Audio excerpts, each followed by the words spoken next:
Body A and body B, ठीक है। दोनों बॉडीज का फर्स्ट करें, मास कांस्टेंट है, मास सेम है, लेकिन वेलोसिटी चेंज है।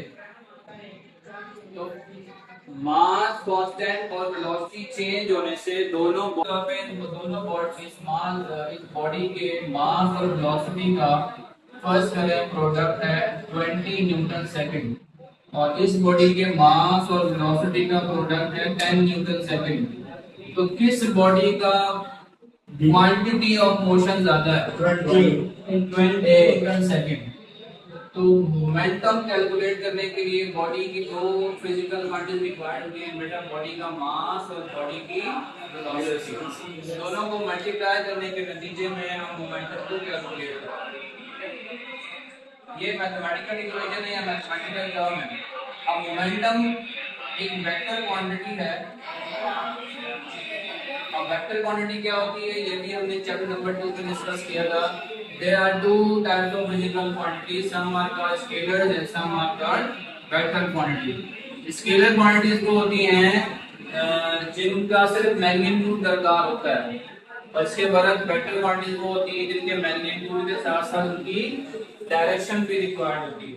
तो मोमेंटम एक वेक्टर क्वांटिटी है जिसके मैग्नीट्यूड के साथ साथ उसकी डायरेक्शन भी रिक्वायर्ड है। तो जितनी भी वेक्टर क्वांटिटी होती हैं उन पे ये एरो का निशान लगाया जाता है। ये एरो का निशान जाहिर करता है कि ये एक वेक्टर क्वांटिटी है।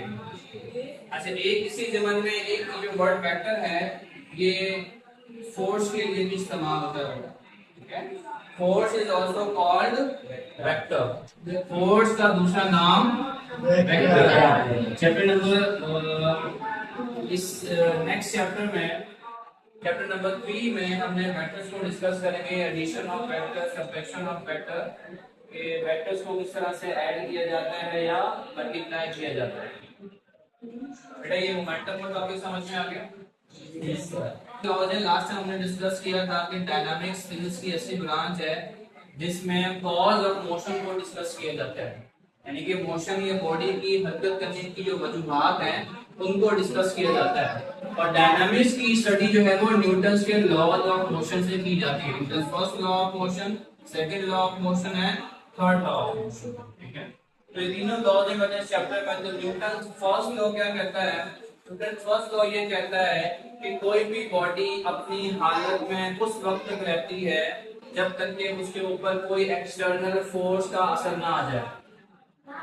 और सुनने बेटा, बॉडी उस वक्त तक अपनी हालत में बरकरार रहती है जब तक उसके ऊपर कोई एक्सटर्नल फोर्स का असर ना हो।